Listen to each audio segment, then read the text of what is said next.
Anyway कैसे हो सब लोग? ये बंद है, कैसे हो? बढ़िया, मस्त, एकदम मजे में, ऑल गुड, ऑल सेट।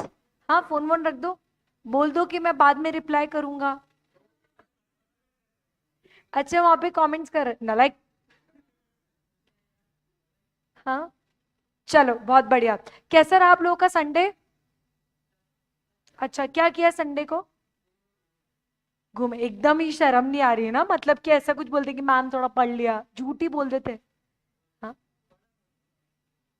अब थोड़ा ना, अब नेक्स्ट टाइम। चलो बहुत बढ़िया, बहुत बढ़िया, बहुत बढ़िया। नोट्स मैंने आप लोगों के डाल दिए हैं आपकी एप्लीकेशन पे, ठीक है। हम्म। वो एक बार नीचे बात कर लेना, नीचे से ही देंगे वो, मतलब मैं अभी, मेरे को प्रिंट की दुकान पे जाना पड़ेगा, प्रिंट करके लाने पड़ेंगे। इससे बेटर कि तुम नीचे से ले लो, है ना। आपका नाम क्या है? अनिकेत। आप कहाँ से हो? यहीं से हो, पुणे से ही हो? Very nice.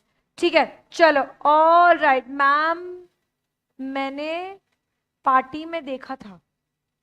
मैं कोई पार्टी में नहीं गई। चलो, एनीवे, सो हम लोगों ने अभी तक क्या क्या पढ़ लिया है? हम लोगों ने पढ़ लिया इकोनॉमिक्स। इकोनॉमिक्स कहाँ से आते हैं? फटाफट से जल्दी से बताएंगे, झट झट पटपट फटफट। ओइकोनोमिया। ओइको का मतलब क्या होता है? House hold. नोमिया का मतलब क्या होता है? मैनेजमेंट। House hold management. अब इकोनॉमिक्स में दो ही मेजर फैक्ट्स हैं जिसके बेसिस पे पूरा इकोनॉमिक्स चलता है। पहला क्या है? Resources are scarce and they have alternative uses। और दूसरा क्या है? human wants are unlimited। फटाफट से बताओ, human wants are unlimited but resources are scarce and they have alternative uses। ठीक है, बढ़े आगे। इसलिए हम इकोनॉमिक्स में क्या करते हैं? माइक्रो लेवल और माइक्रो लेवल पे how to allocate resources to maximise satisfaction. Micro level पे हम अपना सेटिस्फैक्शन मैक्सिमाइज करते हैं, और मैक्रो लेवल पे हम सोशल वेलफेयर मैक्सिमाइज करते हैं। ठीक है, so economics is what? Economics is how to allocate resources, क्योंकि रिसोर्सेज कैसे हैं? स्केर्स। और वांट्स कैसी है? Unlimited. So how to allocate resources so that at micro level we can do what? We can maximise our satisfaction, है ना। मतलब अगर मैं 500 रुपए का पिज्जा खा रही हूँ तो मुझे सबसे ज्यादा सेटिस्फैक्शन होना चाहिए एज कंपेयर टू 500 रुपए का अगर मैं बर्गर खा रही हूँ। क्लियर है सबको? Yes, maximise satisfaction. और मैक्रो लेवल पे आपको क्या करना है? Maximise social welfare. वेलफेयर मतलब लोगों की हेल्थ अच्छी होनी चाहिए, पीस, सेफ्टी, वेल्थ, ये सारी चीजें जब होती है कंट्री में लोगों की तो उसको हम क्या बोलते हैं? वेलफेयर। क्लियर है सबको? यस। चलो, उसके बाद हम लोगों ने क्या पढ़ा था? Business economics. बिजनेस इकोनॉमिक्स में हम लोगों ने सबसे पहले नेचर पढ़ा था, याद आ रहा है क्या? हाँ। अच्छा, हम लोगों ने नेचर ऑफ बिजनेस इकोनॉमिक्स में क्या पढ़ा था? बीबी पिन क्या है? BUI। B for business economics is a science. फिर B for based on micro economics. P for pragmatic. Pragmatic का मतलब practical. I for incorporates macro elements। N for normative in nature। BB pin। और B for business economics is art। U for uses, correct। और N for sorry I for interdisciplinary nature। याद आ गया सबको? yes। अच्छा, हम लोगों ने इसमें सेंट्रल प्रॉब्लम्स पढ़ी थी इकोनॉमिक्स की। What to produce, how to produce, for whom to produce, और आखिरी में एक और पढ़ा था what provision should be made for economic growth. याद आ रहा है कि सबको? एकदम जोरदार तरीके से। Yes. Now what to produce क्या बोलता है? कि हमें कितने गुड्स प्रोड्यूस करने हैं और कौन से टाइप ऑफ गुड्स प्रोड्यूस करने हैं। एग्रीकल्चरल गुड्स प्रोड्यूस करने हैं या फिर इंडस्ट्रियल गुड्स प्रोड्यूस करने हैं, और कितनी क्वांटिटी में प्रोड्यूस करना है। मैम क्वांटिटी से क्या है? जितना मन है उतना कर लो। अरे क्या स्केर्स था? रिसोर्सेस। तो रिसोर्सेस स्केर्स है तो जितना मन है उतना प्रोड्यूस कर सकते हैं क्या? नहीं। क्लियर है? और रिसोर्सेस स्केर्स तो है, लिमिटेड तो है, पर लिमिटेड होने के बावजूद भी जितने लिमिटेड रिस्ट्रिक्टेड रिसोर्स है उनके भी ऑल्टरनेटिव यूजेस है। आ रही बात समझ में? मेरे पास 1 करोड़ रुपए नहीं कि मैं 1 करोड़ रुपए का खाना खा लूं, मेरे पास 500 रुपए ही है, और 500 रुपए में बहुत सारे ऑप्शन। अभी क्या करूं? आ रही क्या बात समझ में? यस, ठीक है। तो इसीलिए what to produce is a confusion और is a question, is a problem, first problem of economy, as an क्या प्रोड्यूस करना है, कितनी क्वांटिटी प्रोड्यूस करनी है। क्लियर है। दूसरा है हाउ टू प्रोड्यूस, कैसे करें, लेबर इंटेंसिव या फिर कैपिटल इंटेंसिव। लेबर मतलब ज्यादा ज्यादा लेबर लगा दो, बहुत सारे लोग लगा दो, लेबर जनरली सस्ता पड़ता है, पर लेबर इंटेंसिव के लिए क्या हमें ज्यादा चाहिए, लेबर। लेबर के लिए क्या ज्यादा चाहिए, लेबर। तो कैपिटल इंटेंसिव के लिए क्या ज्यादा चाहिए, कैपिटल, पैसा, मनी, रोकड़ा। याद आ रहा है सबको, यस। अच्छा, उसके बाद फॉर हुम टू प्रोड्यूस, किसके लिए प्रोड्यूस करें, ये भी इंपॉर्टेंट है। 4 फैक्टर्स ऑफ प्रोडक्शन अपन ने डिस्कस किए थे, land, labour, capital and entrepreneurship. तो अगर हमारे पास पैसा आएगा तो हम पैसे को लैंड के लिए रेंट दे देंगे, लेबर को वेजेस दे देंगे, कैपिटल को इंटरेस्ट दे देंगे और ऑर्गेनाइजेशन को प्रॉफिट दे देंगे, फिर हमारे पास क्या बचा, कुछ भी नहीं। आ रही है क्या बात समझ में। इसलिए हमें किसके लिए वो गुड्स प्रोड्यूस करना है वो भी बहुत ज्यादा मैटर करता है। और आखिरी में है क्या कि हमारा उसके बाद क्या प्रोविजन है फ्यूचर का, क्योंकि it's not just about today, business economics is with science, normative science. और नॉर्मेटिव साइंस क्या बोलता है, थिंक फॉर फ्यूचर। मैंने आपको डिफरेंस बताया था, positive and normative. Positive science का मतलब क्या होता है, आज क्या है, what is business economics, what is business today, that is positive science. आज हमारे पास कितने रिसोर्सेज हैं, आज हमारी क्या नीड्स है, आज क्या डिमांड्स है, that is positive science. Business economics is normative science का मतलब क्या, what it should be, future में कैसा होना चाहिए।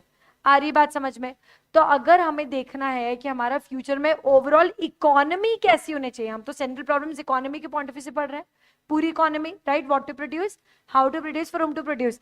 तो हम ये भी पढ़ रहे हैं कि फ्यूचर में हमारी इकोनॉमी में हमें कितने पैसों की जरूरत पड़ेगी, कितने रिसोर्सेज की जरूरत पड़ेगी। आ रही क्या बात समझ में। एक बहुत बढ़िया एग्जाम्पल दूं, पागल हो जाओगे, देखना, एक दूसरे को मार वार मत देना है सुन के।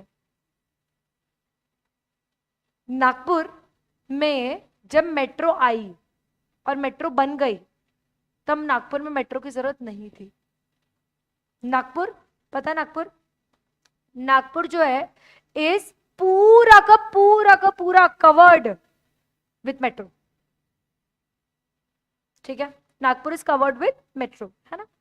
ना नागपुर के बारे में ये खास बात है कि जब जरूरत नहीं थी मेट्रो की तभी उन्होंने पैसा मेट्रो में लगा दिया। पता है क्यों, क्योंकि आज जो प्रॉब्लम पुणे में आ रही है ट्रैफिक की, जो प्रॉब्लम मुंबई में आ रही है ट्रैफिक की, जिसमें हमने फ्यूचर के लिए नहीं सोचा कि पैसा हम बसेस में लगाने की बजाय, लोकल ट्रांसपोर्ट में लगाने की जगह पैसा हम पूरा मेट्रो में लगा दें, हमने मुंबई पुणे में नहीं सोचा पर नागपुर में सोच लिया। इसलिए नागपुर में नॉर्मेटिव अप्रोच थी। कैसी अप्रोच, नॉर्मेटिव, कैसा होना चाहिए वो उन्होंने सोचा और अपने जो रिसोर्सेस थे वो उन्होंने किस में डाल दिए, मेट्रो में। और आज से 15 साल तक अब नागपुर को ट्रांसपोर्ट की प्रॉब्लम नहीं आएगी। आ रही क्या बात समझ में, ठीक है ना, यस। चले फिर नागपुर, हाँ, पुणे तो नहीं छोड़ना, ठीक है, बढ़े आगे, चलो। ऑलराइट, यहाँ पे कोई है क्या, Nagpur, Nagpur Nagpur Nagpur Nagpur. Ma'am I am a fresher student, can I attend this lecture in complete syllabus, yes yes yes, you can, what to produce, how to produce, भगवान करे आपके लेक्चर्स चलते। चुप रहिए, चलो। अब हम आते एक बहुत इंपॉर्टेंट टॉपिक है, which is the last topic of this chapter, which is different types of economies. ये फटाफट से जल्दी से खत्म करते हो, फिर अपने हमारे मेन पोर्शन पे आते हैं, which is law of demand. अभी तो सारी बकरी चल रही है, अब law of demand is the main, the real topic, है ना, सॉलिड टॉपिक। चलो, सबसे पहले हम फटाफट से पढ़ लेते हैं टाइप्स ऑफ इकोनॉमीज। गाइस, सबसे पहली इकोनॉमी देखो, 3 तरह की इकोनॉमी होती है। एक होती है कैपिटलिस्ट या मार्केट इकोनॉमी, ठीक है, एक होती है कमांड या सेंट्रली प्लान्ड इकोनॉमी, और एक होती है मिक्स्ड इकोनॉमी, ठीक है, राइट। देखो, सबसे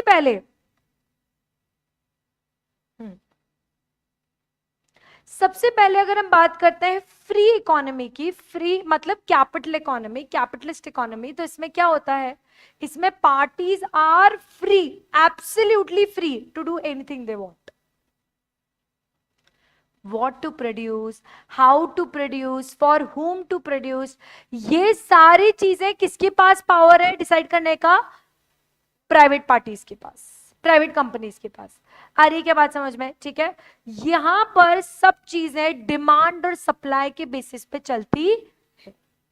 जैसे हमारे यहां पर stock market works on demand and supply, है ना? क्या यहाँ पर कोई कंपनी है जो ऐसा करे कि नहीं यार चलो आज उठे, आज इस स्टॉक की प्राइस बढ़ा देते हैं? ऐसा होता है क्या? नहीं, ये सिर्फ और सिर्फ किस बेस पे चलता है?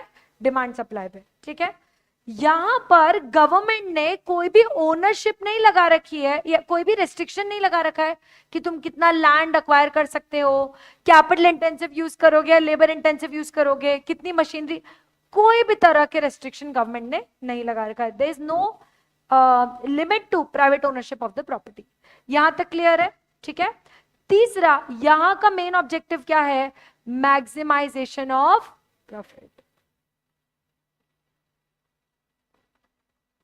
सबसे बड़ा रुपया, है ना? Right.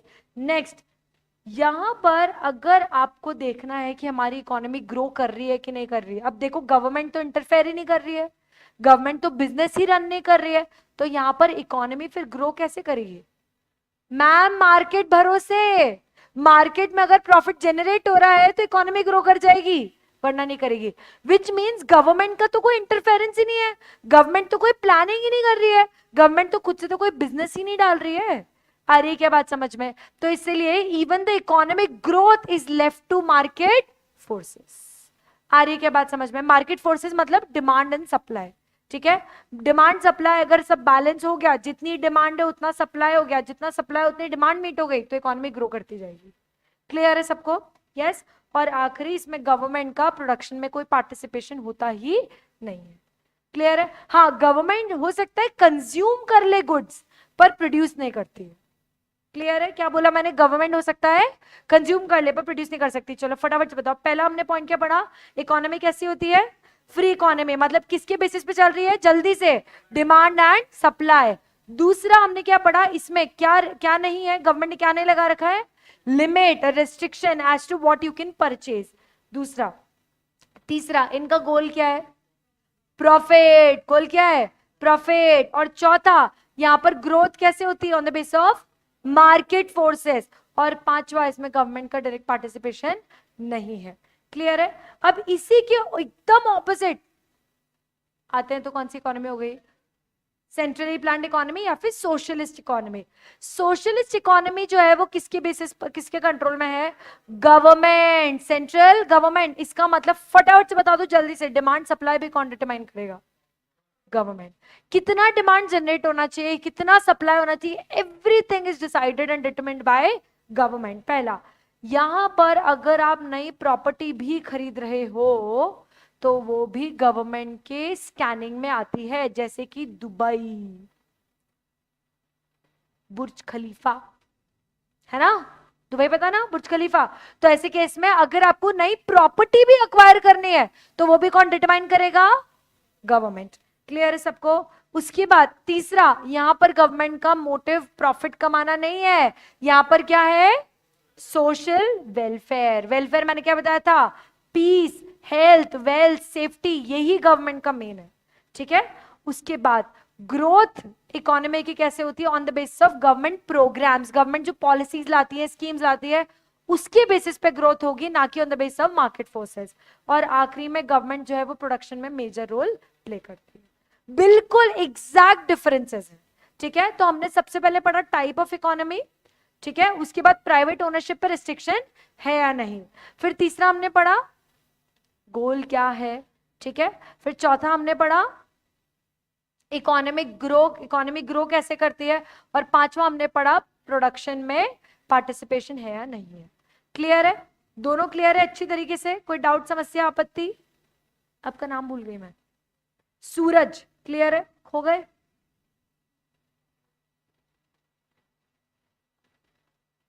Last is mixed economy. अब फटाफट से बताओ, mixed mixed mixed mixed mixed,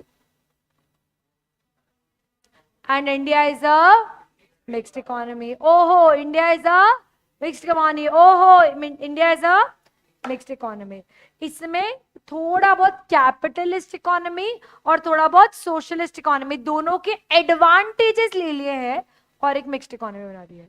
ठीक है, so it is the aim is to develop the best features of both the economy, जिसमें कि the private enterprises and private property are also bought and sold, but just within a scanning of under the scanning of government। जैसे तुम बताओ, मैं आज property खरीदने गई, सोच लेते हैं, मैं नहीं जा रही हूं, मैं प्रॉपर्टी खरीदने गई, ठीक है। अब मैंने प्रॉपर्टी अगर खरीद ली तो क्या मुझे उसको रजिस्टर कराना पड़ेगा? बस, तो यहाँ पे गवर्नमेंट की थोड़ी सी स्कैनिंग आ गई। गवर्नमेंट ये डिसाइड नहीं कर रही है कि मुझे कौन सी प्रॉपर्टी कितने में खरीदनी है, ये मैं डिसाइड कर रही हूँ, पर गवर्नमेंट क्या डिसाइड कर रही है, एक बार खरीद ली तो रजिस्टर तुम्हें कराना पड़ेगा। आ रही है क्या बात समझ में? बहुत अच्छे से, यस, ठीक है। सो मिक्स्ड इकोनॉमी की क्या क्या फीचर्स हैं? सबसे पहले इसमें प्राइवेट सेक्टर और पब्लिक सेक्टर दोनों आते हैं। कौन कौन आते हैं? प्राइवेट और पब्लिक, प्राइवेट और पब्लिक, प्राइवेट और पब्लिक। प्राइवेट सेक्टर मतलब यहां पे कौन सी इकोनॉमी हो गई? Very nice. और पब्लिक मतलब कौन सी हो गई? सोशलिस्ट। आ रही है क्या बात समझ में? प्राइवेट मतलब कैपिटलिस्ट, पब्लिक मतलब सोशलिस्ट।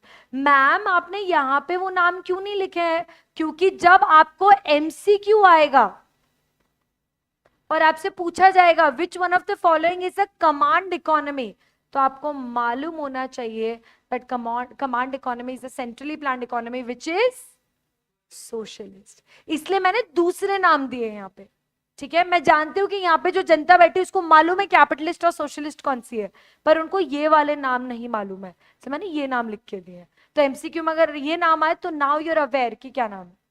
क्लियर है सबको? बहुत अच्छे से, इसमें कोई डाउट समस्या आपत्ति? एक बच्चे ने लिखा है प्राइवेट पब्लिक और कॉम्बो। कॉम्बो नहीं बोलते हैं उसको, पागल हो गए हो क्या? चलो, आपका नाम भूल गई मैं। कौस्तुभ, नाइस। क्या? चलो, यहां तक क्लियर है? तो इसमें दोनों सेक्टर एग्जिस्ट करते हैं प्रोडक्शन में। प्राइवेट सेक्टर भी एग्जिस्ट करेगा और पब्लिक सेक्टर भी एग्जिस्ट करेगा, दोनों, मतलब दोनों अपने लेवल पे प्रोडक्शन करते जाएंगे। क्लियर है? ठीक है। दूसरा, it is a combined sector, right. Combined sector ये बोलता है कि government does not interfere in the private sector, ठीक है, and private sector does not interfere in the public sector, मतलब दोनों एक दूसरे के काम में टांग नहीं अड़ाएंगे। आ रही क्या बात समझ में? ठीक है ना। Next is existence of economic planning. Now allocation of resources in the mixed economy should be better since it attempts to combine the efficiency of capitalism and socialism। तो यहां पर economic growth is much much much higher. क्यों?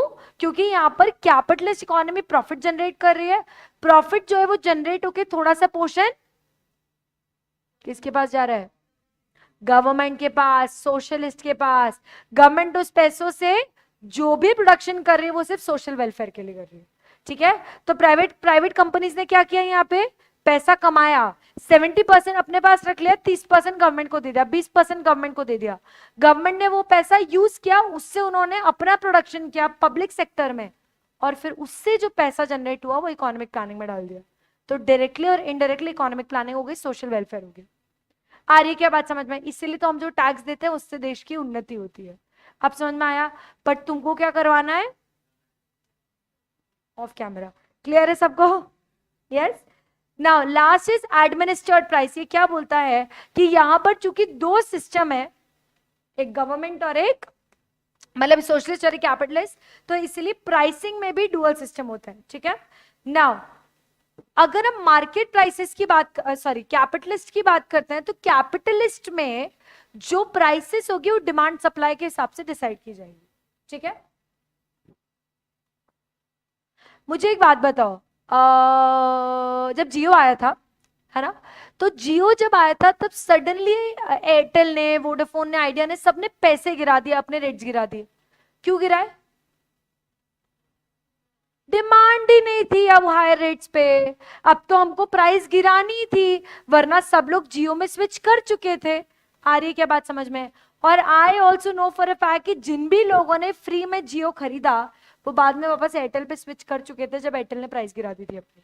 हुआ कि नहीं? Right? या फिर दो सिम ले लेके घूम रहे थे, है ना? मेरा एक जियो वाला नंबर भी है, मेरा एक एयरटेल वाला नंबर भी है, तो सबके पास दो नंबर हो गए थे। करेक्ट है? सो द पॉइंट इज कि यहाँ पर जो प्राइसेस है कैपिटलिस्ट में, वो कौन रन कर रहा है? Market, demand and supply. Correct है? पर गवर्नमेंट के केस में कौन डिटरमाइन कर रहा है? गवर्नमेंट खुद डिटरमाइन करती है कि कितनी प्राइस पर प्रोडक्ट बिकेगा।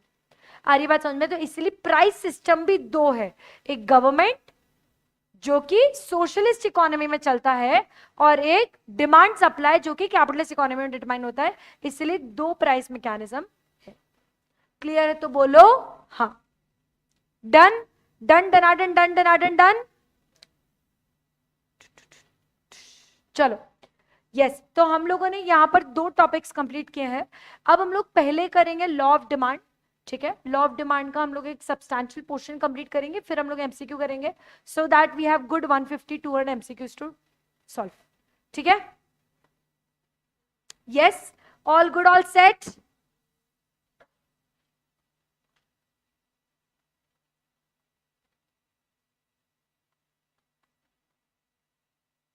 ऑल राइट,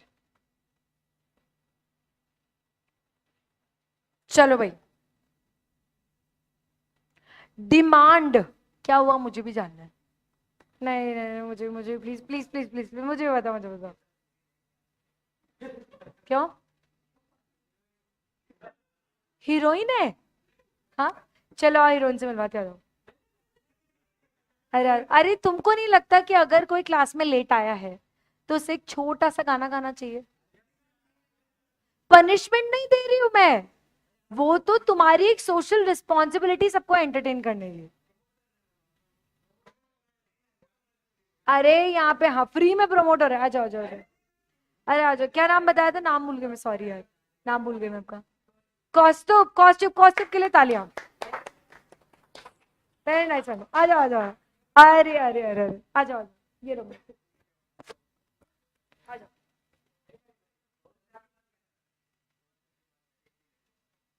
कोई बात नहीं, रोहन सर कल गाना गा देंगे, तुम आ जाओ। आ जाओ आ जाओ आ जाओ आ जाओ। Very nice very nice, good boy. Mintu Gurjar बोल रहे हैं लॉ ऑफ डिमांड इजी है ma'am, price up demand down and price down demand up.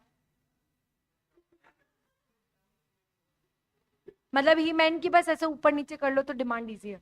बात तो सही है, पर फिर भी अपने को सीरियसली पढ़ लेना चाहिए। चलो अब एक गाना, कॉस्ट्रो का सरनेम क्या है?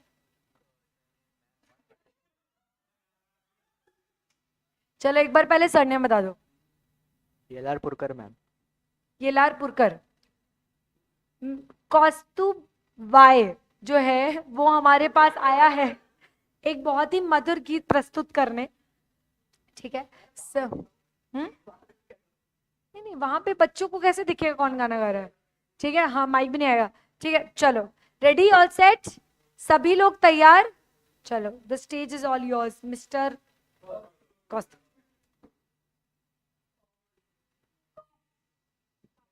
नहीं नहीं, मैं कोई गाना नहीं गाने वाला। इमेजिनरी जो भी है तुम्हारे दिमाग में वो भी लगा लो। चलो 1 2 3 4।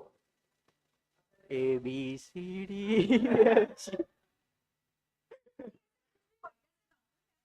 नहीं मैम, नहीं आता।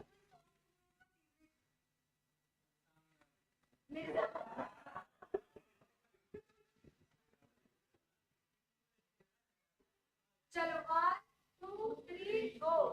मेरे सामने वाली खिड़की में एक चांद का टुकड़ा रहता है। मैम हो गया बस इतना ही। अरे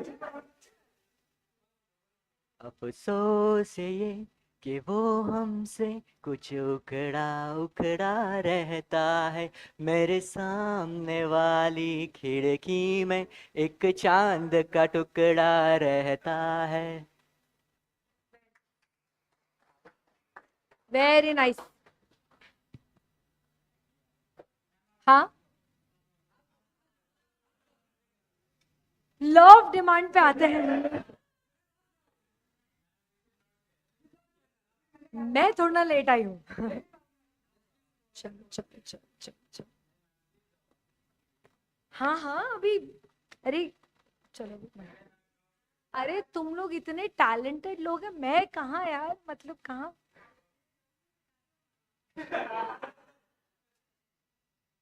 चलो तो डिमांड पे आते हैं हम लोग। देखो डिमांड पे अगर हम आते हैं तो डिमांड बोलता है quantity of commodities that the consumers are able to buy. ठीक है, डिमांड क्या बोलता है कि जो क्वांटिटी एक कंज्यूमर खरीद सकता है एक पर्टिकुलर प्राइस पे, अब वो खरीदना चाहता है, वो खरीद सकता है, like the ability to buy, the willingness to buy, the desire to buy and the price is acceptable, तो वो डिमांड हो जाएगी। करेक्ट है। तो हमें क्या क्या पढ़ेंगे हम, what is demand? Demand is the quantity that the consumers are able to buy at a particular price at a particular period of time. एक समय पर एक प्राइस पे जितनी क्वांटिटी एक पर्सन बाय कर सकता है वो डिमांड है। क्या बोला मैंने? एक समय पर एक प्राइस पर, एक समय पर एक प्राइस पर, एक समय पर एक प्राइस पर, एक समय पर एक प्राइस पर जितनी क्वांटिटी एक कंज्यूमर डिमांड कर सकता है उसको हम बोलते हैं डिमांड। आ रही बात समझ में?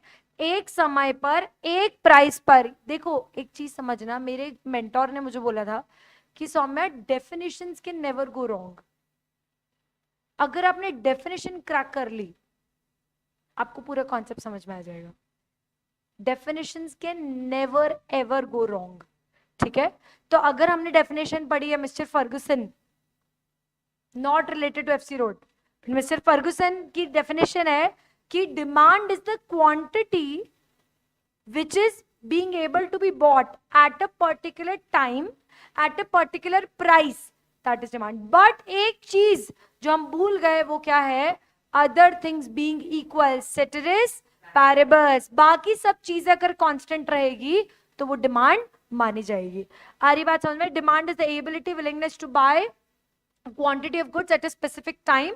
ठीक है, at alternative prices in a given time period ceteris paribus। ठीक है, तो इसमें भी यही चीज है कि आपको एक पीरियड पे एक प्राइस पे जब कोई क्वांटिटी बाय करते हो डिमांड होगी। इसीलिए डिमांड के लिए तीन चीजें चाहिए, एक तो डिजायर, ठीक है, डिजायर क्या आएगा? डिजायर। उसके बाद विलिंगनेस टू पे, अरे मेरे को खरीदना तो BMW भी है अभी, पर मैं अभी खरीदना चाहती हूँ क्या? नहीं, तो I should be willing to pay that much money to that. ठीक है, एक सिंपल एग्जाम्पल है, अगर 40 लाख रुपए की कोई गाड़ी आ रही है, ठीक है, मन तो करता है यार कभी खरीद ले, पर क्या मैं 40 लाख रुपए गाड़ी में देने को तैयार हूं? नहीं, अभी तो तैयार नहीं हूं। डिफरेंस समझ में आ रहा है? It's not something that I don't have 40 lakhs example, it's not something that I don't have 40 lakhs, it's just that even if I have 40 lakhs in my bank account I don't want to spend it in buying the car। आ रही बात समझ में? अरे सदाशिव पेट में घुसूंगी scratch लगाएंगे। आ रही क्या बात समझ में? द पॉइंट इज कि डिजायर फॉर कमोडिटी होनी चाहिए, पे करने की भी विलिंगनेस होनी चाहिए, और तीसरा अब पे अगर करने की विलिंगनेस भी है तो आपके पास होना भी चाहिए पैसा। तो पैसा भी होना चाहिए, फिर वो पैसा आप उस कमोडिटी को बाय करने में भी लगा दो, और वो कमोडिटी खरीदने के लिए इच्छा भी होनी चाहिए। तीन चीजें होंगी तब डिमांड क्रिएट होगी। एक और चीज है जो जरूरी है, which is that product should be available in the market. Clear है? यस। बढ़े आगे, डिटर्मिनेंट्स हम सब पढ़ चुके हैं, हम वापस इसको नहीं पढ़ेंगे। पढ़ चुके हैं सारे सारे के सारे। इसमें कोई भी किसी को डाउट है फटाफट से बता दो। चलो अब अल्फ्रेड मार्शल, अल्फ्रेड मार्शल कौन है?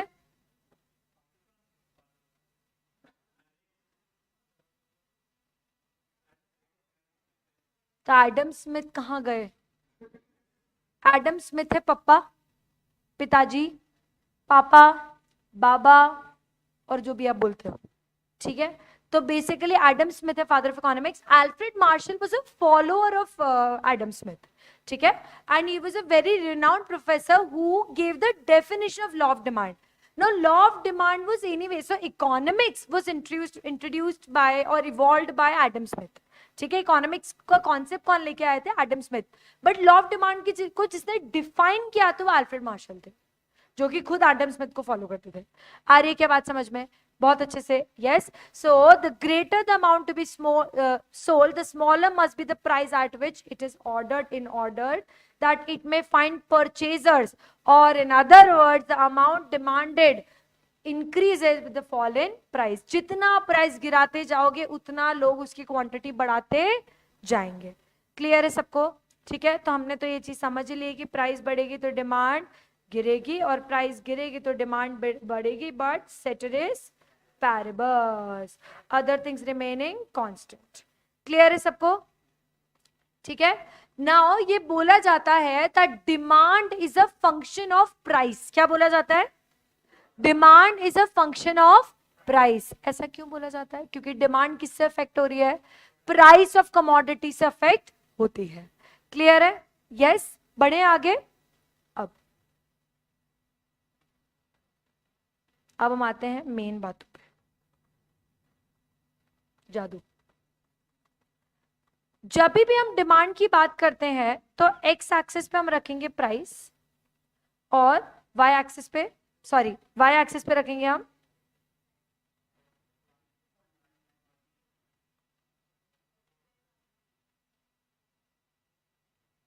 ठीक है. जैसे जैसे प्राइस बढ़ती जाएगी वैसे वैसे डिमांड गिरती जाएगी. ठीक है. तो अगर हम बात करते हैं लॉ ऑफ डिमांड की तो कर्व विल गो डाउनवर्ड्स. ठीक है. Right. Now since this is a fast track batch तो मैं इसमें बहुत ही स्पीड में बताऊंगी. ठीक है. पर जहां पर भी आपको लगे कि मैम थोड़ा सा वो हो रहा है तो आप मेरे को बता देना, है ना. देखो, प्राइस क्वांटिटी. ठीक है. सबसे पहला जब प्राइस थी 10 तो क्वांटिटी थी 100. प्राइस बढ़ के हो गई 100 तो क्वांटिटी हो गई 10. Easy, very easy. ठीक है. तो देखो, सबसे पहले प्राइस थी कितनी? 10. तब क्वांटिटी कितनी थी? 100. जब प्राइस बढ़ के हो गई 100 तो क्वांटिटी कितनी हो गई? 10. ठीक है. अब अपन इसको बना ले.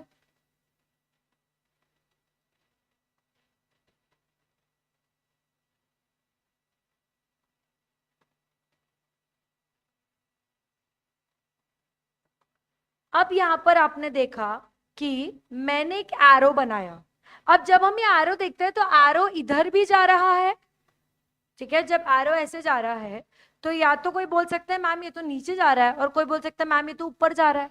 ठीक है. तो हम इसमें कैसे डिटरमाइन करेंगे कि ये एरो किस दिशा में जा रहा है? हम यहां पर देखेंगे कि ये एरो लेफ्ट से अगर हम राइट की तरफ जाते हैं, लेफ्ट डायरेक्शन से राइट डायरेक्शन में जब हम जाते हैं तो एरो किस तरफ जा रहा है? तो लेफ्ट से राइट जाते जा रहे हैं तो एरो नीचे जाता जा रहा है. ठीक है. मैम नीचे जा रहा है इसका मतलब एक समय तो ऐसा भी तो आएगा जहां पे एरो नीचे चला जाएगा, मतलब डिमांड नेगेटिव हो जाएगी. यहाँ पे क्वांटिटी क्या है? डिमांड है ना. तो अगर क्वांटिटी के नीचे एरो जा रहा है इसका मतलब तो डिमांड क्या हो गई? नेगेटिव हो गई.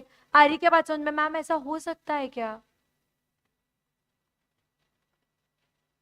हो सकता है. हो सकता है क्या? ठीक है. अब देखो, ये इसीलिए हो रहा है क्योंकि एक कॉन्सेप्ट हम पढ़ चुके हैं, there is an inverse relationship. ठीक है. Between price and demand, wherein if price increases the demand falls. ठीक है. अगर दोनों ही एक साथ बढ़ता तो हमारा कर्व इस तरफ जाता, ऊपर की दिशा में, लेफ्ट से राइट. बट चूंकि एक बढ़ रहा है तो दूसरा गिर रहा है, इसलिए लेफ्ट से राइट में हमारा कर्व ऐसा जाएगा. आ रही है क्या बात समझ में? बहुत अच्छे से. But there are more reasons to this. सिर्फ ये एक रीजन नहीं है. ठीक है. बढ़ेंगे आगे, देखेंगे. ठीक है. तो पहले हम पूरा डिमांड कर्व समझते हैं, फिर हम इंडिविजुअल स्केड्यूल और मार्केट स्केड्यूल दोनों समझेंगे. ठीक है. चलो. Why does demand curve slopes downwards? Demand curve नीचे की दिशा में क्यों जा रहा है? ठीक है. पहला कॉन्सेप्ट है, पहला उसका रीजन है डिमिनिशिंग मार्जिनल यूटिलिटी. पहला रीजन क्या है? Diminishing marginal utility.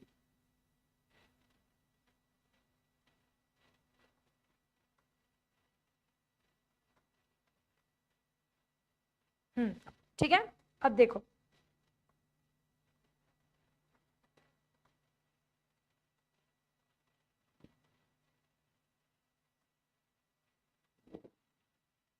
ये क्या है? ये क्या है? ये क्या है? अटेम्प्ट की कसम है, क्या है ये?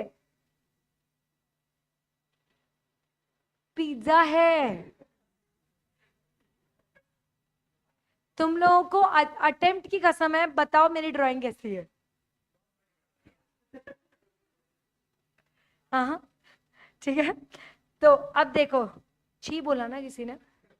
नहीं नहीं ठीक, मैंने तो अटेम्प्ट की कसम दी थी, तुम देख लो तुम्हारा, हाँ, ठीक है ना। देखो, सो बेसिकली ये पहला पिज्जा मैंने खाया क्योंकि मेरे को बहुत ही जोर से भूख लग रही थी। कैसे लग रही थी? जोर से भूख लग रही थी। कैसे लग रही थी? जोर से भूख लग रही थी, ठीक है। एक पिज्जा खा लिया। अरे मेरी डाइट तुमने क्या समझ रखी है? मैंने एक और पिज्जा खा लिया, ठीक है ना। ये दूसरा खा लिया। अब मैं काफी फुल हो गई हूँ, है ना। फिर मैंने क्या किया, एक और पिज्जा खा लिया। अब तुम समझ लो कि यहाँ पर खास बात यह है कि मैंने जब तीसरा पिज्जा खाया तो 3 पीस तक तो मेरे को थोड़ा सा ऐसा हो गया था कि बस अब मतलब अब मैं कर दूंगी, उल्टी ही कर दूंगी। लेकिन आखिरी पीस तक तो मेरे को नफरत होने लगी कि अब पिज्जा दिखाना भी मत। मतलब मेरे सामने आया ना तो उस पे ही मार दूंगी मैं। इतना गुस्सा आने लग गया, like I started hating it. आ रही बात समझ में? यस। तो इस समय ये समझ में आया कि सबसे पहले जो मैंने पिज्जा खाया था उससे मुझे हाईएस्ट सेटिस्फैक्शन मिला। क्या मिला? हाईएस्ट सेटिस्फैक्शन मिला। करेक्ट है। फिर मेरा सेटिस्फैक्शन धीरे धीरे धीरे धीरे गिरने लग गया। करेक्ट है। तीसरे पे मेरा सेटिस्फैक्शन और थोड़ा ज्यादा गिरा, और जब मैंने चौथा पिज्जा खाया तब तो मेरा सेटिस्फैक्शन नेगेटिव हो गया। आ रही है क्या बात समझ में? यस, ठीक है। तो इससे हमें यह समझ में आता है कि जब हम एक ही चीज, ठीक है, व्हेन आई से one thing I mean similar things, ठीक है। जब मैं एक ही चीज बार बार कंज्यूम करती हूं इन फिक्स्ड पीरियड और फिक्स्ड इंटरवल, तो उस केस में पहले वाले में मेरे को सबसे ज्यादा सेटिस्फैक्शन मिलेगा, फिर मेरा सेटिस्फैक्शन धीरे धीरे कम होता जाता है। ठीक है, मेरा सेटिस्फैक्शन यहाँ पे धीरे धीरे कम होता जाता है। अब मैं ना यही जो बात मैंने बोली ना, अब मैं फैंसी वर्ड में बोलूंगी, ठीक है। मैं यहाँ पे सेटिस्फैक्शन को बोल रही हूँ यूटिलिटी, और जो मैं बोल रही हूँ कि मेरा सेटिस्फैक्शन डिक्रीज हो रहा है उसको मैं बोलूंगी डिमिनिश। ठीक है। तो इससे हमें ये समझ में आया कि जैसे जैसे आप एक ही चीज, सेम चीज, मैंने बार बार पिज्जा बनाया, तुम देखो पिज्जा के पीसेस भी इक्वल है। ठीक है, तुमने ये चीज नोटिस नहीं की मेरे ड्राइंग में? ठीक है, पिज्जा के पीसेस भी इक्वल है। तो जब मैं एक ही चीज बार बार बार बार बार बार बार बार बार बार खाती हूं तो मेरी जो सेटिस्फैक्शन है, यूटिलिटी है, वो धीरे धीरे डिमिनिश होती जाएगी। Now this is law of diminishing marginal utility. आ रही है क्या बात समझ में? बहुत अच्छे से। कोई डाउट, समस्या, आपत्ति किसी को भी? बढ़े आगे इसमें, ठीक है। So according to this law, as a consumption of commodity increases the utility from each successive unit. Utility मतलब अभी क्या बताया था मैंने? सेटिस्फैक्शन। यूटिलिटी मतलब क्या बताया? सेटिस्फैक्शन। जो मन को खुशी मिलती है ना कि अरे यार हाँ मजा आ गया, क्या पिज्जा था, that is utility. So whenever you have satisfaction, then from each successive, जो नेक्स्ट यूनिट होगी वो सेटिस्फैक्शन डिमिनिश होता जाएगा। इसीलिए आपको जब आप परचेज करते हो तो आपको स्टार्टिंग में तो आपको ज्यादा पे करने का मन करता है। अब ज्यादा पे करने की विलिंगनेस होती है। मैंने पढ़ा ना, desire to buy, willingness to pay, ability to pay. तो डिजायर तो थी बाय करने की, एबिलिटी भी थी बाय करने की, पे करने की, और विलिंगनेस भी था फर्स्ट यूनिट में ज्यादा पे करने का। पर जैसे जैसे मैं और यूनिट खरीदते गई मेरा पे करने का मन कम होता गया। Now I want to pay less money for the same product. जब अभी तो खैर आईफोन का इतना कुछ बचा नहीं है, ठीक है, बट जब आज से 2 साल पहले, 3 साल पहले जब बहुत ज्यादा हाइप थी, then people were ready to pay good amount for the first iPhone they would buy. पहला आईफोन जो एक इंसान बाय करता है क्योंकि उसको एक स्टेटस सिंबल माना जाता है फॉर नो रीजन। अब थोड़ा नॉर्मलाइज हो गया है। अब एंड्रॉइड ने भी अच्छा मार्केट कैप्चर कर लिया है, तो अब सब एंड्रॉइड वर्सेस आईफोन चलता रहता है। बट द पॉइंट इज कि एक समय ऐसा था जिसमें कोई इंसान पहला आईफोन बाय करने के लिए अच्छा अमाउंट पे करने को तैयार है क्योंकि उसका पहला आईफोन है वो। सेकेंड आईफोन में उसको पता चल जाता है कि इसमें डेटा ट्रांसफर करने में प्रॉब्लम होती है, तो सेकेंड में आप कम पे करना चाहेगा, थर्ड में और कम पे करना चाहेगा, फोर्थ में और कम पे करना चाहेगा। आ रही क्या बात समझ में? बहुत अच्छे से, yes. So that is diminishing marginal utility, which is why it is going downwards, क्योंकि हम प्राइस कम पे करना चाह रहे हैं फॉर अ डिमांड। ठीक है, मैं अभी बीच में एक बार महाबलेश्वर गई थी, ठीक है, तो वहां पे हम लोगों ने एक सैंडविच ऑर्डर किया था, ठीक है, बिना मतलब के महंगा यार वहां पे खाना, बिना मतलब के 300 रुपए क्यों दूं मैं सैंडविच के? 300 रुपए का सैंडविच है वहां पे, तुम समझ रहे हो है क्या? ब्रेड के अंदर कैप्सिकम है तो वही, ठीक है, पर 300 रुपए, मतलब मेरा तो दिमाग ही घूम गया, 300 रुपए कौन देता है? फिर भी मैंने दे दिया क्योंकि बहुत तेज भूख लग रही थी, कोई option, all the quantity was very nice, like बहुत ज्यादा, 2-3 लोग तो आराम से खा सकते थे, तो उस हिसाब से 300 रुपए ठीक है। बट अब हमें लगा कि यार और थोड़ा खाना है, but were we willing to pay 300 for that? No, नहीं हमने पे किया। क्यों पे करे? क्योंकि हमें मालूम है कि sandwich is not worth for 300। हमें उस समय भूख तेज लग रही थी तो हमने खा लिया, क्योंकि पहली यूनिट में हमें सेटिस्फैक्शन हो गया, सेकेंड यूनिट में we were willing to pay less. अब फॉर एग्जाम्पल वहां पर एक स्कीम निकलती सनली, बोले कि अब जो आपकी सेकेंड यूनिट है ना, सेकेंड टाइम सैंडविच खरीदोगे आपको 50% पे करना है, हम पे कर देते हैं, because now we are willing to pay less for each successive unit. Law of diminishing marginal utility clear है सबको? यस, बड़े आए। इनकम इफेक्ट क्या बोलता है? When real income of the buyer changes as a result of change in price, with the fall in price, real income of the consumer obviously increases. अरे वही ना, इनकम बढ़ती है डिमांड बढ़ती है, इनकम गिरती है तो डिमांड बढ़ती है। पर तुमने कभी ये सोचा है कि इनकम भी तो प्राइस से अफेक्ट हो रही है? कैसे? अरे कोई गुड्स महंगे मिलेंगे तो मेरी तो इनकम कम ही हो रही है ना, क्योंकि मेरे को इनकम तो गुड्स खरीदने में देनी पड़ रही है, करेक्ट है? तो ये क्लियरली बोला जाता है कि when the price rises the income of the person decreases and demand also decreases. क्योंकि जो पैसा मेरी इनकम थी वो तो मैंने महंगे गुड्स में खर्च कर दी, तो अब तो मेरी डिमांड, जिसको हम बोलते हैं डिस्पोजेबल इनकम, रियल इनकम, वो तो इवेंचुअली गिर गई। आ रही क्या बात समझ में? ठीक है, तो इसीलिए डिमांड ऑटोमेटिकली नीचे गिरती जाती है। क्लियर है? तीसरा reason substitution effect. Of course क्या बोलता है? अगर किसी प्रोडक्ट के सब्स्टिट्यूट्स अवेलेबल है तो उस प्रोडक्ट की थोड़ी भी प्राइस बढ़ेगी तो उसकी डिमांड ऑटोमेटिकली गिरने लग जाएगी। कोई एग्जाम्पल दे सकता है, रियल एग्जाम्पल? अरे चाय कॉफी से आगे बढ़ जाओ थोड़ा। रियल एग्जाम्पल जिसमें किसी एक प्रोडक्ट की प्राइस बढ़ी और उसके कारण उसकी डिमांड गिर गई क्योंकि उसके सब्स्टिट्यूट्स अवेलेबल थे। नहीं, कंपेटिटर्स की बात नहीं कर रही हूं मैं, सब्स्टिट्यूट्स की बात कर रही हूँ। मैगी और वो भी कंपेटिटर्स हो। पेट्रोल डीजल, वैसे तो दोनों फ्यूल्स हैं बट वो लोग कंपेटिटर्स नहीं है। These are two different types of fuels, correct है? पेट्रोल महंगा होता गया वैसे ही डीजल का कंजम्पशन ऑटोमेटिकली बढ़ गया, एंड देन अब क्या बढ़ गया? ईवी आगे ना, ईवी। ठीक है, पेट्रोल तो भाई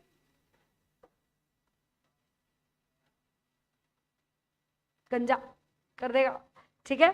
तो ऐसे केस में वेन ऑफकोर्स अगर कोई प्रोडक्ट का सब्स्टिट्यूट अवेलेबल है तो ऐसे केस में जो उसका, अगर उसकी थोड़ी भी प्राइस बढ़ेगी तो कंज्यूमर लार्जली रिएक्ट करेगा, तो उसकी डिमांड वो जल्दी से शूट डाउन कर देगा। आ रही बात समझ में? क्यों? क्योंकि उसके सब्स्टिट्यूट्स अवेलेबल है। क्लियर है? और next is size of consumer group.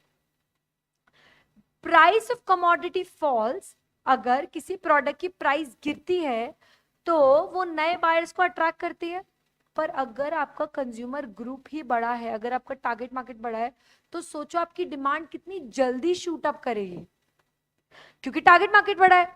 और अब उल्टा, अगर किसी की प्राइस बढ़ेगी तो सोचो कि कितने सारे कंज्यूमर्स उस पर रिएक्ट करेंगे, उसकी डिमांड गिराएंगे और कितनी जल्दी उसकी डिमांड गिरना शुरू कर देगी। आ रही बात समझ में? क्योंकि कंज्यूमर्स ही ज्यादा है, टारगेट मार्केट बड़ा है, क्लियर है। और आखिरी में डिफरेंट यूजेस, कुछ गुड्स के ऑल्टरनेटिव यूजेस होते हैं, जैसे मिल्क, मिल्क से घी भी बनता है, मिल्क चाय में भी यूज होता है, मिल्क कॉफी में भी यूज होता है, मिल्क खीर में भी यूज होता है, मिल्क से लोग पराठे भी बनाते हैं, है ना। हाँ, दूध के पराठे तुमको नहीं मालूम? अरे खाना बहुत अच्छे लगते हैं दूध के पराठे तो, मतलब अरे दूध के पराठे नहीं बन रहे हैं, आटे में थोड़ा सा दूध डलता है, तो इसको लगा मैम दूध को ओसन के ठीक है, पनीर बनता है, ठीक है। तो अब देखो, अगर प्राइस ऑफ मिल्क अगर रिड्यूस होगी तो आपके जो यूजेस हैं वो बढ़ते जाएंगे। आ रही बात समझ में? अब देखो, दूध की प्राइस गिरेगी ना तो अपन शायद किसी दिन खीर बनाने का भी सोच लेंगे, और अगर दूध की प्राइस बढ़ गई तो उस टाइम पे खीर तो हम नहीं बना रहे, चाय भी एक टाइम पियेंगे, है चाय भी एक टाइम पे पियेंगे। आ रही क्या बात समझ में? तो अगर कोई गुड्स के मल्टीपल यूजेस है और अगर उसकी प्राइस गिरती है तो उसकी डिमांड ज्यादा शूटअप करेगी, नॉर्मली शूटअप नहीं करेगी, ज्यादा परसेंटेज से बढ़ेगी। क्यों? क्योंकि मल्टीपल यूजेस है। अब इसका अगर हम उल्टा देखें तो अगर उसकी गुड की प्राइस बढ़ जाती है तो उसकी डिमांड भी ज्यादा लेवल से गिरेगी। आ रही क्या बात समझ में? तो हम यही पढ़ रहे हैं कि डिमांड नीचे क्यों जा रही है। डिमांड नीचे इसलिए जा रही है क्योंकि सबसे पहला law of diminishing marginal utility, दूसरा रीजन क्या है? इनकम इफेक्ट, कि इनकम लोगों की गिरती तो डिमांड ऑटोमेटिकली बहुत ज्यादा गिर जाती है क्योंकि प्राइस ने बहुत सारा इनकम का पोर्शन ले लिया है, करेक्ट है। तीसरा सब्स्टिट्यूशन, सब्स्टिट्यूशन क्या बोलता है? अगर कोई प्रोडक्ट के सब्स्टिट्यूट अवेलेबल होते हैं तो उस चक्कर में अगर पिछले से पेट्रोल की प्राइस बढ़ गई है तो ऑटोमेटिकली लोगों ने बहुत जल्दी डीजल पे शिफ्ट कर लिया, और तुम देखो ईवी पे भी हम जल्दी शिफ्ट कर रहे हैं, करेक्ट है। Next is size of consumer, अगर आपका टारगेट मार्केट बड़ा है ना तो आपका कोई भी प्राइस गिरना या बढ़ना बहुत जल्दी लोग रिएक्ट करेंगे उस पर इन केस ऑफ डिमांड। और आखिरी में हमने क्या पढ़ा? Different uses. तो अगर कोई प्रोडक्ट के बहुत ही सारे यूजेस हैं तो बहुत जल्दी लोग प्राइस पे रिएक्ट करते हैं। तो ये जो पांचों फैक्टर्स है ना, ये टेक्निकली क्या है? How people react on price change, which is why the demand is following, the demand curve is following. Demand curve क्यों गिर रहा है? क्योंकि इन रीजंस के कारण लोग प्राइस चेंज पर रिएक्ट करते हैं, जिसके कारण प्राइस बढ़ती है, डिमांड गिरती है, जिसके कारण इनवर्स रिलेशनशिप क्रिएट होता है। क्लियर है सबको? इसमें कोई डाउट, समस्या, आपत्ति नहीं? मैं चाहती हूं आप लोग एक बार फटाफट से ये वाले पॉइंट्स रीड कर लो।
लो, सही ना? ये बात अपने ही बीच में रहेगी, कोई कुछ नहीं बोलेगा। चलो ठीक है, डन। किसी को कोई डाउट है इसमें? आपको कुछ पूछना है?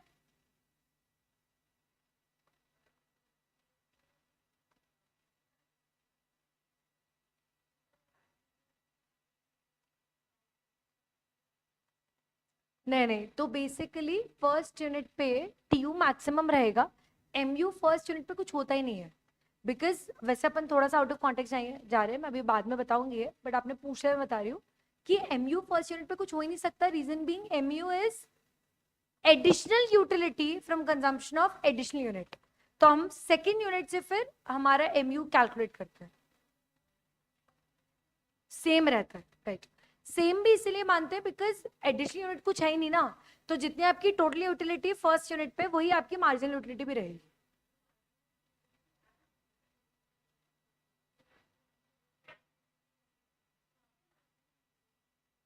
हाँ नहीं नहीं, देखो सुनो सुनो सुनो सुनो, कहाँ गया, देखो माई पॉइंट इज कि जब हम लोग फर्स्ट यूनिट कंज्यूम करते हैं तो हमारा फर्स्ट यूनिट पे सबसे ज्यादा यूटिल्स होते हैं। यूटिल्स मतलब सबसे ज्यादा सेटिस्फैक्शन फर्स्ट यूनिट पे होता है, ठीक है। फिर सेकेंड यूनिट पे हमारा थोड़ा सा बढ़ेगा धीरे धीरे, फिर एक टाइम आएगा जो हमारा सेटिस्फैक्शन कांस्टेंट हो जाएगा, फिर उसके बाद वो नेगेटिव जाएगा, ठीक है। तो it basically the curve goes like this. आ रही बात समझ में? पहले हमारा धीरे धीरे धीरे पहले सेटिस्फैक्शन बढ़ता है, फिर एक टाइम पे टॉप पे पहुंचता है जहां पे टीयू मैक्सिमम होता है, उसके बाद वो गिरने लग जाता है। आ रही बात समझ में? यस। तो इनिशियली तो थोड़ा तो बढ़ेगा ही। अब ऐसा है कि अब हमने पिज्जा का एग्जांपल लिया, तो पिज्जा में तो फर्स्ट यूनिट में हमारा टीयू मैक्सिमम पहुंच गया, बट अब यहाँ पे एग्जांपल लेंगे अगर एप्पल का, तो एप्पल में 3 एप्पल तक तो मेरा टोटल यूटिलिटी बढ़ेगा ही, मेरा 3 एप्पल तक तो यूटिलिटी ऊपर तक जाएगा, मैक्सिमम तक जाएगा, उसके बाद वो गिरना शुरू होगा, ठीक है। अपन इसको और डिटेल में पूरा डीएमयू पढ़ेंगे, डिमिनिशिंग मार्जिनल यूटिलिटी, ठीक है। Yes, done. सबको समझ में आया? इसमें कोई डाउट, समस्या, आपत्ति? चलो चलो एक बार एक्सेप्शंस पढ़ लेंगे लॉ ऑफ डिमांड के, देन वील वाइंड अप, ठीक है। जिसको भी नींद आ रही शट अप। चलो yes, so exception of law of demand क्या बोलता है? Conspicuous consumption. कॉन्स्पिक्यूअस कंजम्पशन को हम क्या क्या बोलता है? करेक्ट। सो वेबलिन में हमने ये समझा that there is a doctrine of conspicuous consumption, इसलिए हम इसको वेबलिन इफेक्ट बोलते हैं। क्यों? Why? Because articles of distinction have more demand only if their prices are sufficiently high. Like Veblen effect में अपन ने क्या पढ़ा? If I want to maintain my rich status, then I'll only buy those goods which are at high price. सीधी सी बात है। मैं अगर अपनी जिंदगी में अपना वेबलिन इफेक्ट मेंटेन करना चाहती हूँ, वेबलिन इफेक्ट क्या है? मेरे को अपना रिच स्टेटस मेंटेन करना है, राइट? तो मैं गुड्स तो वो तभी खरीदूंगा ना जब वो महंगे हैं। अगर वो सस्ते हुए तो मैं खरीदूंगी क्या? नहीं। तो लॉ ऑफ डिमांड उसमें काम कर रहा है क्या? नहीं, क्योंकि वेबलिन इफेक्ट के तहत तो प्राइस बढ़ रही तो ही डिमांड बढ़ रही है, वरना नहीं बढ़ रही है। आ रही बात समझ में? Yes. So that is what conspicuous consumption. Clear है? So conspicuous consumption says that you will continuously consume only those goods whose prices are rising, जिनकी प्राइस बढ़ रही है तो ही आप डिमांड बढ़ा रहे हो, वरना नहीं बढ़ा रहे हो। क्लियर है? Yes. Giffen goods, Giffen goods क्या बोलता है? जैसे मैं आपको बताऊं कॉन्स्पिक्यूअस कंजम्पशन का एक बहुत बढ़िया एग्जांपल, आप लोगों ने स्कैम 1992 देखी है? सो हर्षद मेहता ने एक ये अपनी एक कोई कार खरीदी थी, मैं नाम भूल गई इसका, लेक्सस, ठीक है। वो कार खरीदी थी क्योंकि वो मार्केट में अकेली अवेलेबल थी, ठीक है। पहला ऑफ कोर्स एक ही रीजन था कि मार्केट की सबसे पहली कार उनके पास आने वाली थी, first. Second, it was expensive.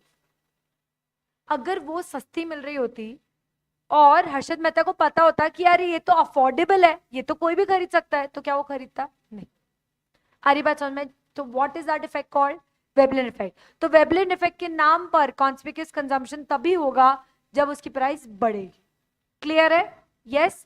Next is, हाँ, विराट कोहली ब्लैक वाटर, ठीक है। Next is Giffen goods. Giffen goods क्या बोलते हैं? Positive price effect and negative income effect. Positive price effect क्या बोलता है?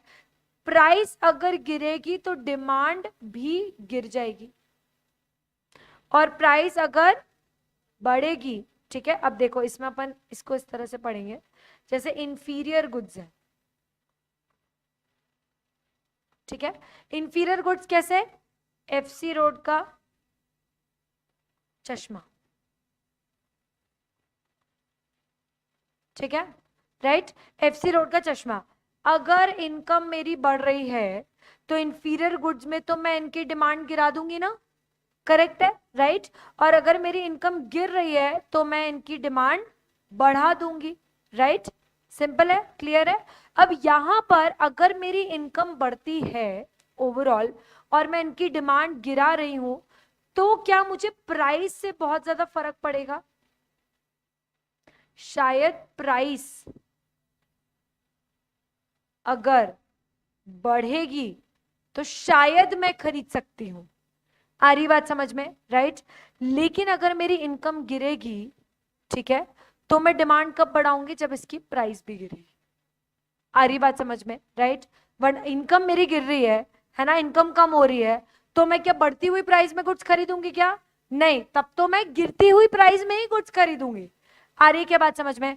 तो given goods are those inferior goods which are directly related to income, indirect related to price. क्या समझ में आया? इस पे क्वेश्चन आया है एक, ध्यान से सुनना क्या बोलना चाह रही हूं मैं। Given goods are those goods which are directly related to income, है ना, कि इनकम बढ़ रही है तो डिमांड, गिवन गुड्स की इंफीरियर गुड्स की डिमांड गिर रही है, करेक्ट है, और इनकम मेरी कम हो रही है तो मेरी गिवन गुड्स की डिमांड तो बढ़ रही है। तो डायरेक्टली ये इनकम से रिलेटेड होते हैं। इनकी प्राइस पर फर्क तब पड़ता है जब आपका इनकम इफेक्ट जो है वो सेटल हो गया है, ठीक है। तो अगर मेरी इनकम कम हो रही है तो मैं डिमांड तभी बढ़ाऊंगी जब उस गुड्स की प्राइस भी कम है। अगर वही एफसी रोड का चश्मा 1000 रुपए में मिलने लग जाए, है ना, तो मेरी इनकम अगर गिरने लगे तो मेरा डिमांड नहीं बढ़ेगा। आ रही बात समझ में? तो गिवन गुड्स में इनकम का इफेक्ट कैसा होता है? डायरेक्ट, और प्राइस का इफेक्ट कैसा होता है? इनडायरेक्ट। आ रही क्या बात समझ में? बहुत अच्छे से, यस, ठीक है।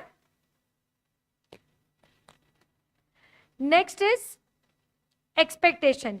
If price are likely to rise in future, अगर मुझे पता है कि प्राइस फ्यूचर में बढ़ेगी तो मैं अभी डिमांड बढ़ा दूंगी, तो मैं आज खरीदूंगी ना। अगर फ्यूचर में प्राइस बढ़ने वाली है और मेरे को लग रहा है अरे बढ़ जाएगी बढ़ जाएगी बढ़ जाएगी, तो मैं आज क्या कर दूंगी? आज डिमांड बढ़ा दूंगी, करेक्ट है। तो यहाँ पे भी डायरेक्ट रिलेशनशिप है। क्लियर है सबको? यस, ठीक है।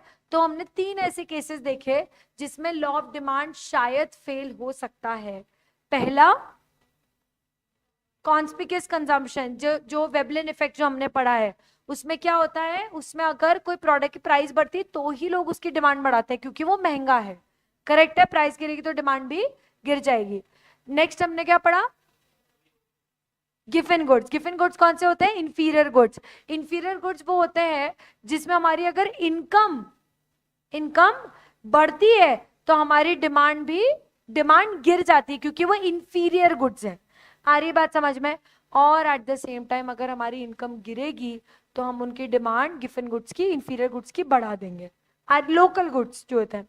और लास्ट में हमने क्या पढ़ा? Expectations. If we know that price is going to rise in future, we are going to buy it today, so we will increase the demand today, ठीक है। तो प्राइस के कारण डिमांड बढ़ ही रही है, प्राइस भी बढ़ रही है, डिमांड भी बढ़ रही है, पर भले प्राइस फ्यूचर में बढ़ रही है, डिमांड आज बढ़ रही है।